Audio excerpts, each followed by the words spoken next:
মেরাজের আলোচনা করার শুরুতেই একটা বাহাস সম্পর্কে আলোচনা করব। এই বাহাসটা শোনার পরে তারপরে আপনাদেরকে নিয়ে মেরাজের আলোচনা করব। বাহাসটা হলো আসমান এবং জমিন। আসমান এবং জমিন। জমিন আসমানের কাছে ফখর করেছে, ও আসমান আমি তোমার চাইতে শ্রেষ্ঠ।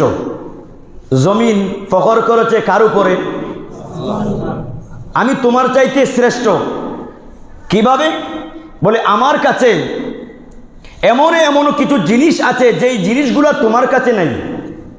আমার কাছে শহর আছে, আমার কাছে নদী আছে, আমার কাছে সমুদ্র আছে, আমার কাছে গাছ পর্বত আছে, আমার কাছে পাহাড় পর্বত আছে। এইগুলোর মাধ্যমে, বিভিন্ন গাছ গাছালির মাধ্যমে আমার আল্লাহ আমি জমিনকে সৌন্দর্যমণ্ডিত করেছেন। এই দাবি কার? জমিনের। এখন আসমান জবাব দিল, তাহলে তুমি আমার চাইতে শ্রেষ্ঠ হতে পারো না। বলে কি করে? বলে আমার কাছে এমন জিনিস আছে যেই জিনিস তুমি জমিনের কাছে নাই। বলে তোমার কাছে কি আছে? আমার কাছে তারকা আছে, গ্রহ আছে, নক্ষত্র আছে, জান্নাত আছে। এইগুলো তুমি জমিনের কাছে নাই। সুবহানাল্লাহ পড়েন। যুক্তি কথা ঠিক আছে কিনা? আমার কাছে আরশ, কুরসি, লৌহ, কলম আছে যেগুলো জমিনে নেই। এইগুলো কোথায়? আসমানে। জমিন আবার উত্তর দিল, আমি তোমার চাইতে শ্রেষ্ঠ। বলে কি করে তুমি আমার চাইতে শ্রেষ্ঠ? বলে আমার কাছে এমন একটা ঘর আছে যেই ঘর আসমানে নাই। আল্লাহর ঘর খানে কাবা শরীফ, যেই কাবা শরীফের তাওয়াফ করেন সমস্ত নবীগণ, সমস্ত রসুলগণ, সমস্ত ওলিগণ। এই দাবি যখন করেছে জমিন আমার কাছে কাবা আছে, তখন আসমান দাবি করেছে এমন ঘর আমার কাছেও একটা, আমার কাছেও। তুমি দাবি করেছো তোমার কাছে আল্লাহর ঘর খানে কাবা শরীফ আছে, আর আমি দাবি করেছি আমার কাছে আল্লাহর বাইতুল মামুর আছে। তুমি দাবি করেছো তোমার ঘর খানে কাবা শরীফের তাওয়াফ করেন নবীগণ, রসুলগণ, ওলিগণ, সাধারণ মানুষ, আর আমার কাছে যেই ঘর বাইতুল মামুর, এই মামুরের তাওয়াফ করেন ফেরেশতাগণ। সুতরাং আমি তোমার চাইতে শ্রেষ্ঠ। এই দাবি কার? আসমানের।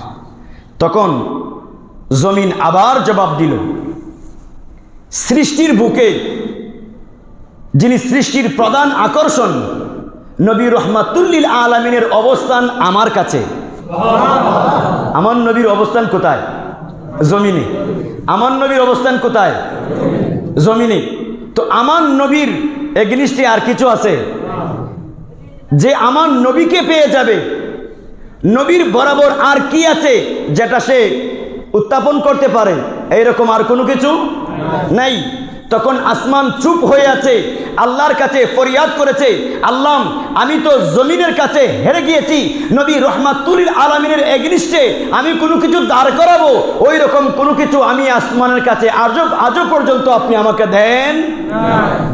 আল্লাহ জমিন শ্রেষ্ঠ, অশ্রেষ্ঠই থাকুক, আল্লাহ তোমার মাহবুব নবী রহমাতুল লিল আলামিনকে যদি একবার ওই আমি আসমানের কাছে এনে দিতা, তোমার নবী রহমাতুল লিল আলামিনের কদমের ধুলিতে আমি আসমান ফয়েজ লাভ করতাম। আমার আল্লাহ আসমানের দুয়া, আসমানের ফরিয়াদ কবুল করে নিয়েছেন। তাই তো আমার আল্লাহ যখন মেরাজে নিবেন, আমার আল্লাহ তো চাইলে আসমান যে রাস্তা, পৃথিবী থেকে আল্লাহর বাড়িতে যেতে আসমান ভেদ করে গিয়েছেন, তো আল্লাহ চাইলে আসমান ছাড়া অন্য কোনো রাস্তায় নিতে পারেন না?